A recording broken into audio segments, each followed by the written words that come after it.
From a Spanish fighting bull's desperate 15-meter leap off a historic festival bridge to Travis the chimpanzee's brutal attack that left a woman without a face, these shocking stories show how awe-inspiring animal moments can suddenly spiral into deadly tragedy. Bull's fatal leap at Spanish festival.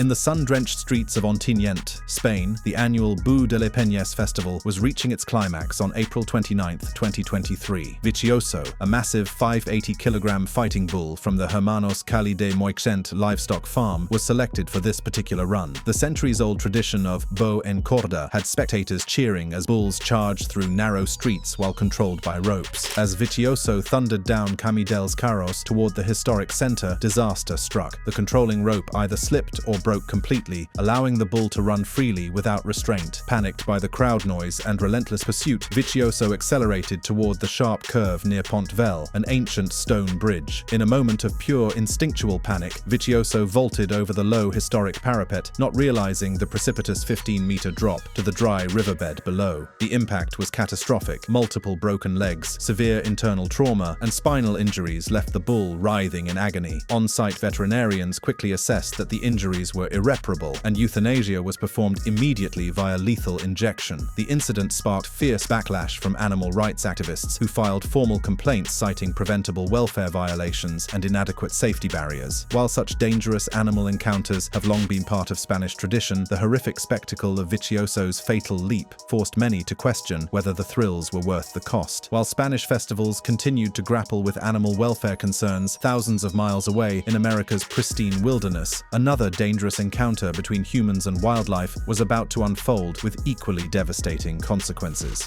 Tourists' provocative elk encounter. In early September 2025, a middle-aged tourist's reckless pursuit of the perfect photograph led to a violent confrontation with a massive bull elk during the animal's most aggressive season at Grand Teton National Park. The incident occurred during the fall rutting season, when bull elk become highly territorial and aggressive while defending their harems. Despite park rules requiring visitors to maintain at least 25 yards distance from elk and other large mammals, the tourist knelt approximately 10-15 feet away from a grazing bull elk to capture a close-up smartphone photo. The elk, startled by this intrusion and perceiving it as a direct threat during the height of mating season, reared up on its hind legs and charged with devastating force. The massive antlers, estimated at 4 to 5 feet wide, made contact with the tourist's left arm, goring it deeply and tearing through muscle tissue. Blood immediately soaked through his shirt as he retreated through nearby trees for cover. Bystanders captured the terrifying encounter on video, which quickly went viral on social media platforms. Park rangers and emergency services airlifted the injured man to a hospital in Jackson, Wyoming, where he underwent surgery for a compound fracture, lacerations requiring 20 stitches, and nerve damage. While he was reported stable and released after 2 days, the incident marked the first confirmed elk attack on a human in Grand Teton in over a decade. This dangerous wildlife encounter highlighted the growing problem of visitors prioritizing social media content over personal safety, putting both themselves and the animals at risk. The quest for entertainment and viral content continues to drive dangerous encounters between humans and captive wildlife, as evidenced by disturbing incidents in zoos across Asia, where the line between education and exploitation becomes dangerously blurred. Lions failed prey capture in enclosure. While specific details of a 2025 Indian Reserve incident described in viral social media remain unverified, similar cases of live animal feedings in Chinese zoos have documented the brutal reality of staged predator-prey encounters. In one widely documented case from 2015, a graphic video showed multiple tigers in a Chinese zoo enclosure being fed a live goat as part of a public spectacle. The goat was thrown into the enclosure, initially causing chaos as it darted around, evading the predators. One tiger hesitated briefly, appearing startled by the goat's sudden movements and bleating, allowing a momentary escape attempt where the prey animal hid behind rocks. This hesitation led to disorganized pursuit by the group of tigers, with the goat surviving for several agonizing minutes in a desperate struggle. The attack eventually turned brutal and prolonged, lasting over 10-15 minutes on camera as the tigers mauled the goat collectively. The footage captured the prey animal's failed survival bid in disturbing detail, including blood, screams, and final dismemberment. Animal welfare groups condemned these practices practices as torture, noting the prolonged suffering unnecessary in wild simulations and psychological trauma to tigers conditioned to expect live prey. In captivity, such feedings can lead to abnormal behaviors like frustration aggression while providing no conservation value. These incidents reveal how entertainment drives cruel practices where enrichment becomes exploitation, turning natural predatory behavior into a spectacle of suffering that serves neither education nor animal welfare. The tragedy of exotic animals forced into unnatural situations extends beyond zoo settings into private homes, where the consequences of keeping wild animals as pets can be even more catastrophic and personal. Pet chimpanzee Travis's savage attack.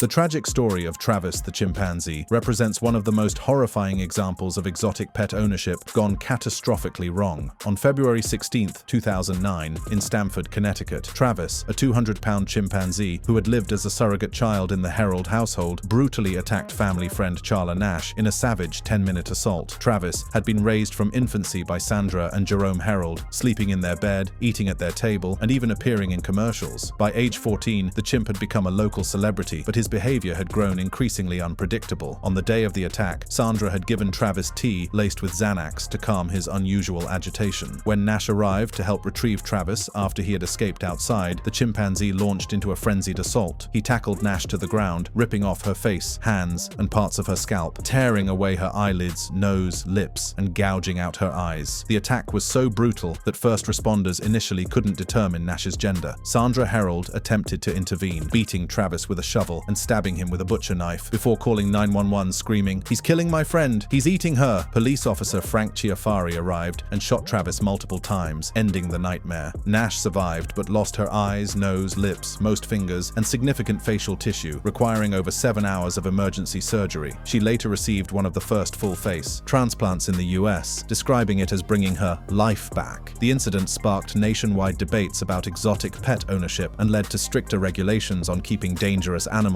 as pets. While human attempts to domesticate wild animals often end in tragedy, nature itself provides equally devastating examples of predator-prey relationships gone fatally wrong, particularly when invasive species disrupt established ecosystems. Snake's deadly overambition with toad.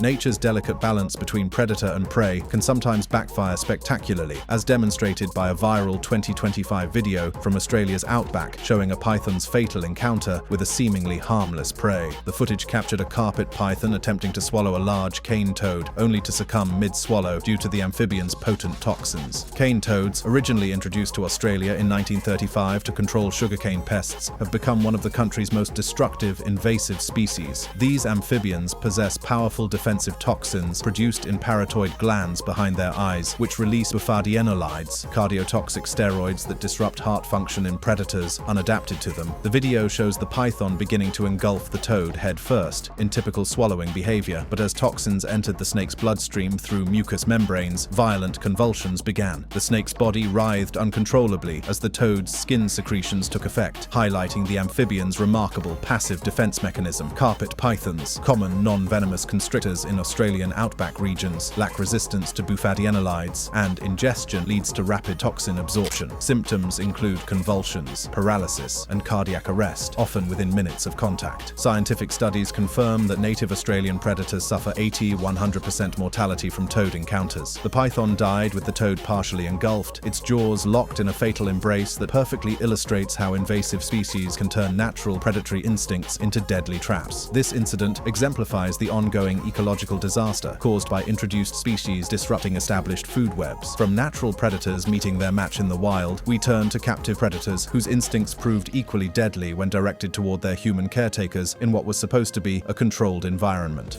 Tilikum the orca's fatal performance. The world of marine entertainment was forever changed on February 24, 2010, when a routine performance at SeaWorld Orlando turned into an unthinkable tragedy. Dawn Branchot, a highly experienced senior animal trainer with 15 years of orca experience, was killed by Tilikum, a massive 12,000-pound bull killer whale, during a post-show interaction. Tilikum had a dark history, having been involved in 2 previous human deaths, first at Sealand of the Pacific in 1991, where trainer Kelty Byrne drowned, and again in 1999 when trespasser Daniel Dukes was found dead in the orca's tank. Despite this violent past, SeaWorld continued using Tilikum for performances and breeding. During the fatal encounter, Brancho was lying on a shallow platform petting Tilikum's head when the orca suddenly grabbed her. Accounts vary whether by her ponytail, arm, or shoulder, and pulled her into the 40-foot deep pool. What followed was a horrific 45-minute ordeal where Tilikum thrashed violently, preventing any rescue attempts. The autopsy revealed devastating injuries: a severed spinal cord, fractured jawbone and ribs, dislocated joints, and complete scalp avulsion. Her left arm was torn from its socket, and she had suffered deep lacerations across her body from the orca's thrashing. The incident sparked worldwide outrage, culminating in the 2013 documentary Blackfish, which exposed the psychological damage of orca captivity. SeaWorld's attendance and stock value plummeted, leading to the eventual end of orca breeding programs and theatrical shows. Tilikum died in 2017 from a bacterial infection, having spent his final years in isolation. The dangers of captive marine mammals pale in comparison to the risks faced by families visiting zoos, where a single moment of poor judgment can lead to unimaginable tragedy. Toddler mauled in Pittsburgh Zoo.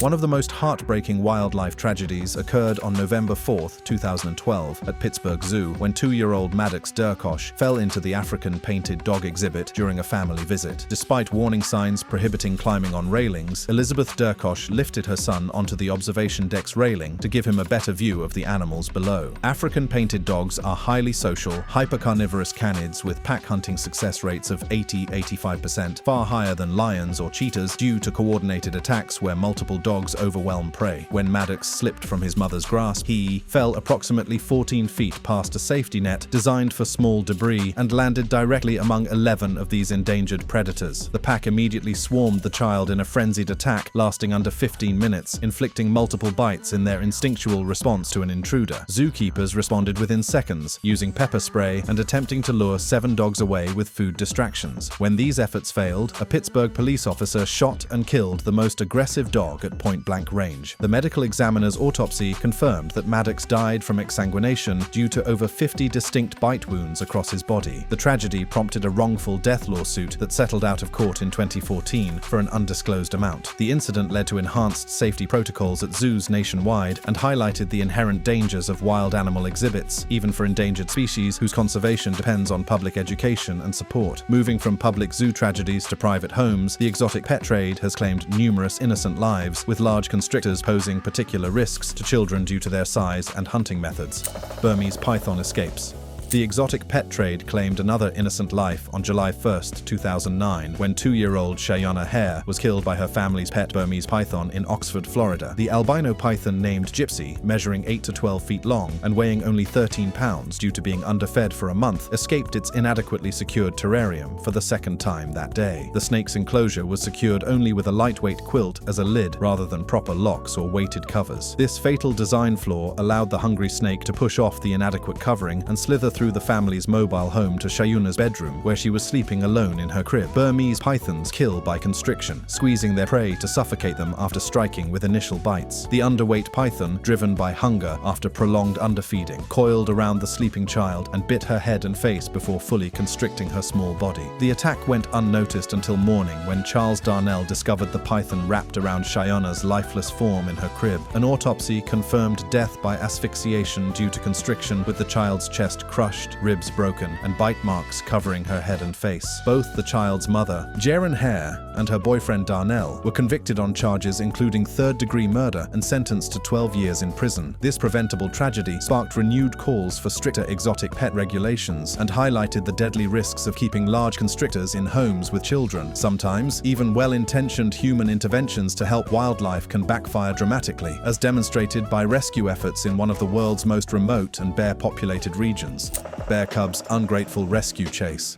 A viral incident from Russia's Kamchatka Peninsula in September 2025 perfectly illustrated how even acts of human kindness toward wildlife can backfire dramatically. A young brown bear cub fell into a fish waste tank at a processing plant and was rescued by workers, only to exhibit aggressive behavior toward its saviors before fleeing. Kamchatka Peninsula hosts one of the world's densest brown bear populations, with an estimated 10,000–14,000 individuals across its volcanic landscapes. The incident occurred during the late summer salmon salmon spawning season when bears are drawn to fish processing facilities by the scent of easy meals. The curious 6 to 8-month-old cub, weighing about 20-30 kilos, slipped while attempting to reach fish scraps and tumbled into a deep, sludge-filled waste tank. Unable to climb the slick vertical walls, the cub began roaring distress calls that alerted nearby plant workers. 3 employees fashioned an improvised wooden plank ramp and spent 10-15 minutes coaxing the cub upward with fish pieces as incentives. However, as the cub neared safety, it suddenly shifted from distressed to aggressive. Upon reaching solid ground, it shook off the waist, locked eyes with the nearest rescuer, and charged forward with defensive snarls and swipes. The workers immediately backpedaled while the cub pursued for roughly 10-15 meters before veering off into the forest. Wildlife officials confirmed the cub was likely separated from its mother during foraging, and tracks spotted the next day indicated it had rejoined wild bear activity. While some animals are rescued from immediate danger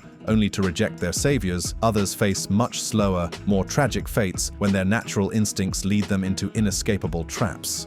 Dog trapped and mummified in tree.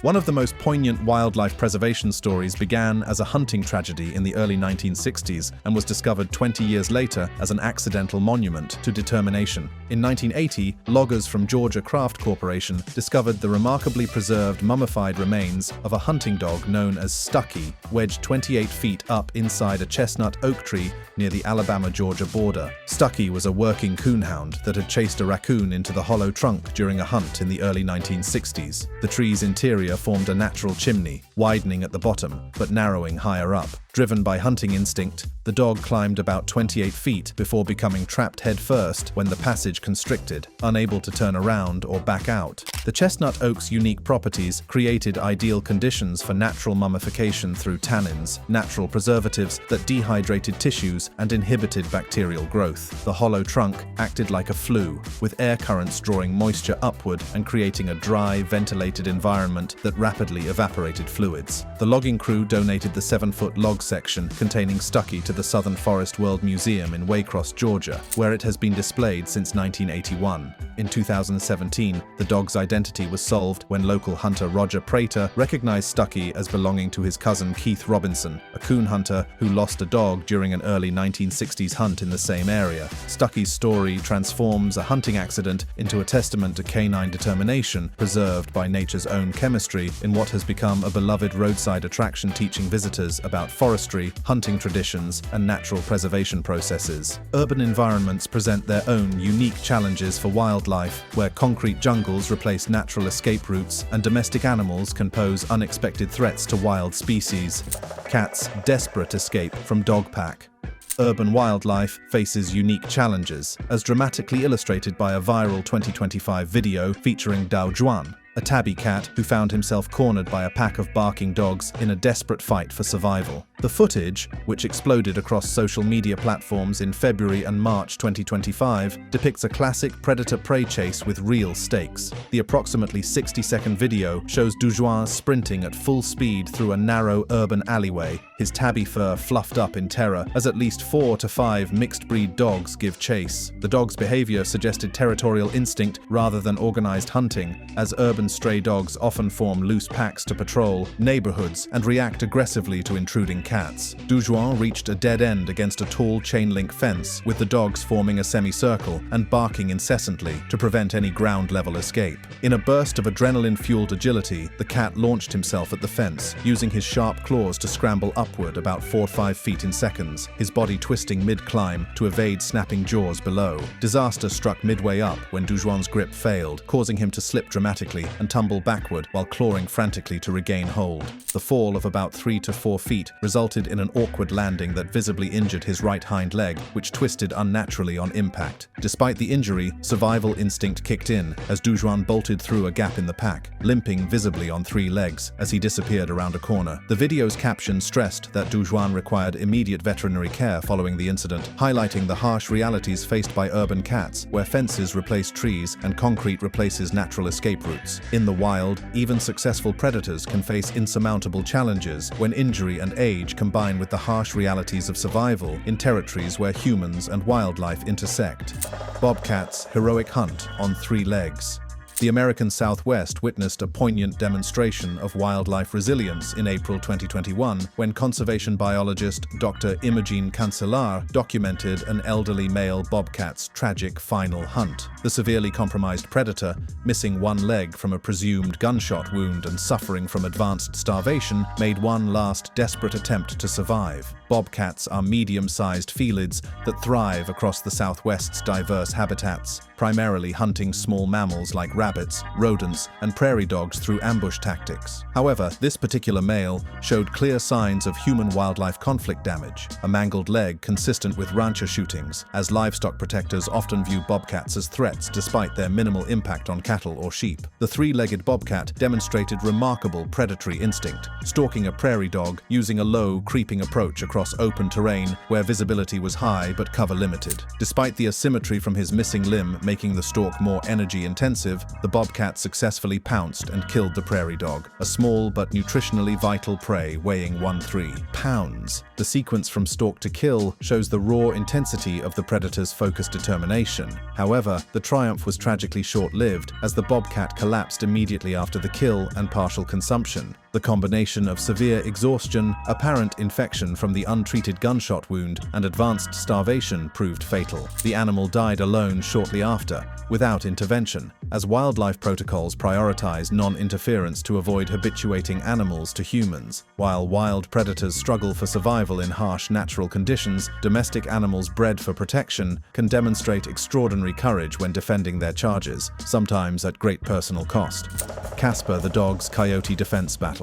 In one of the most celebrated examples of livestock guardian bravery, Casper, a Great Pyrenees dog, became a legend after his heroic defense of a sheep flock in Decatur, Georgia. On November 3, 2022, the 20-month-old dog single-handedly defended his charges from a pack of 11 coyotes, killing 8 and chasing off the remaining 3 in a brutal 30-minute battle. Great Pyrenees are large breeds weighing 8,520 pounds, originally bred in the Pyrenees Mountains specifically as livestock guardians to protect herds from predators like wolves, bears, and coyotes. Owner John Weirwiller used his sheep flock for eco-friendly landscaping services in the Atlanta suburbs, but coyote packs had become an increasing threat to urban livestock. When the coyotes breached the farm's perimeter around 9 p.m., targeting the sheep huddled in their enclosure, Casper immediately sprang into action, jumping a fence to intercept the pack. The ensuing battle was fierce and prolonged, with Casper using his size, strength, and targeted biting technique to dispatch the predators one by one. Viral video footage captured approximately 15-20 seconds of the epic confrontation,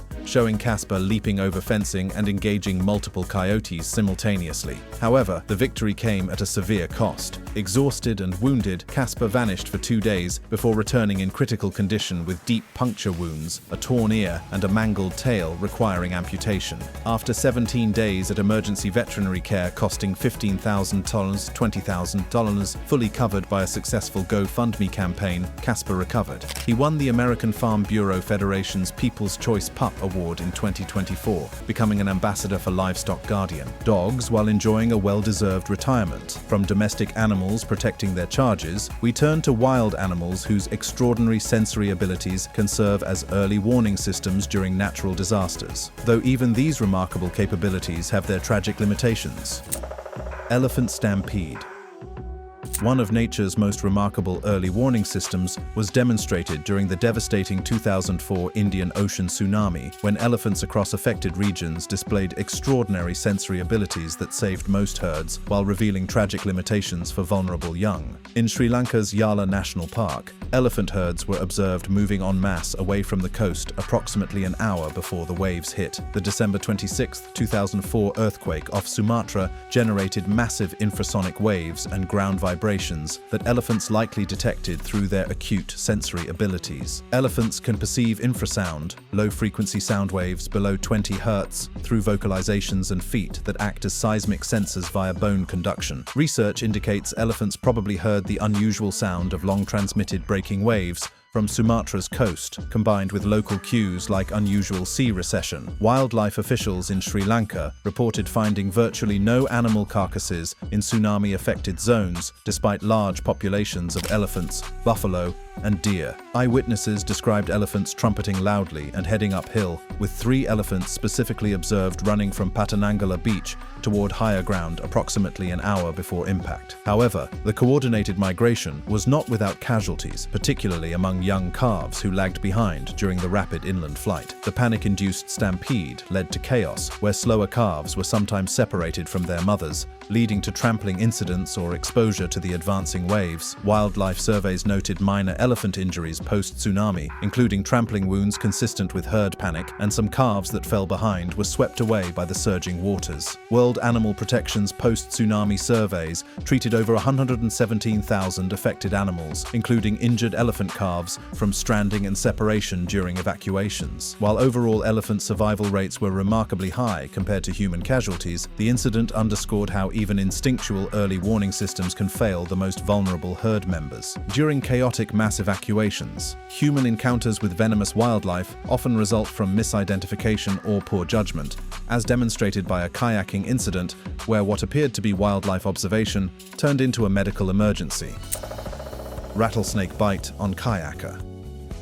The serene waters of South Carolina's Edisto River became the scene of a medical emergency on May 20th, 2018, when 28-year-old Army veteran Michael Adams encountered a venomous rattlesnake during what should have been a peaceful kayaking trip. Initial reports described a dramatic scenario where a rattlesnake allegedly dropped from overhanging branches directly into Adams' kayak, biting him 3 times. However, Adams' family later clarified that the initial story was inaccurate. Adams had actually paddled toward what he mistook for an alligator in the water, then reached down and picked up the small rattlesnake with his bare hand, not realizing its venomous nature. This corrected account aligned with expert observations that rattlesnakes rarely climb trees over water or fall into boats. The bites occurred around 5:20 p.m. on Adams' right hand, causing rapid and severe swelling due to the hemotoxic venom that disrupts blood clotting and causes tissue damage. A fellow kayaker immediately applied a snakebite kit to help extract venom and slow its spread before the group paddled to a nearby house to call 911. Adams was initially transported to a local hospital in Walterboro before being airlifted to the Medical University of South Carolina in Charleston, where he received Crofab anti-venom treatment. He was initially listed in critical condition,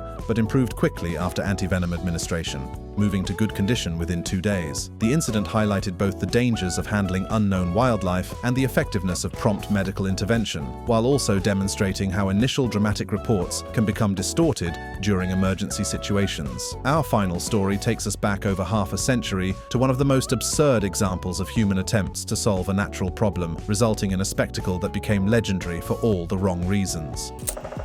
The exploding whale of Oregon. Perhaps no wildlife disposal gone wrong has achieved more legendary status than Oregon's infamous exploding whale incident of November 1970, when a massive 45-foot, 8-ton sperm whale washed ashore near Florence, Oregon. State highway officials faced the daunting task of disposing of the rapidly decomposing carcass. Assistant District Highway Engineer George Thornton decided to treat the whale like a large boulder, obstructing a roadway, and use dynamite to fragment it into smaller pieces. Despite advice from a local explosives expert to use only 20 sticks of dynamite, Thornton opted for a massive charge, half a ton of dynamite, equivalent to about 1,000 pounds of explosives. The November 12, 1970 detonation was captured on film by K2TV, with reporter Paul Linman providing live narration as the explosion created a massive geyser of sand, water, blood, and blubber, rising over 100 feet into the air. Instead of disintegrating neatly, large chunks of whale tissue were propelled outward, landing up to 800 feet away and crushing a parked Oldsmobile sedan. Eyewitness Larry Bacon described the aftermath as a blubber snowstorm with tiny particles floating down after the big chunks, while reporter Linman captured the chaos with his memorable narration. The blast blasted blubber beyond all believable bounds. The pervasive stench of decaying whale persisted for weeks, and most of the carcass still required manual removal removal. The incident initially faded into local history until humorist Dave Barry referenced it in a 1990 Miami Herald column, sparking viral internet fame and making it one of the first online video sensations. Florence now celebrates the event annually as Exploding Whale Day, transforming an embarrassing engineering failure into beloved local folklore that perfectly captures the unintended consequences of human intervention in nature. That brings us to the end of this video. For more interesting videos like this, click on the cards on your screen.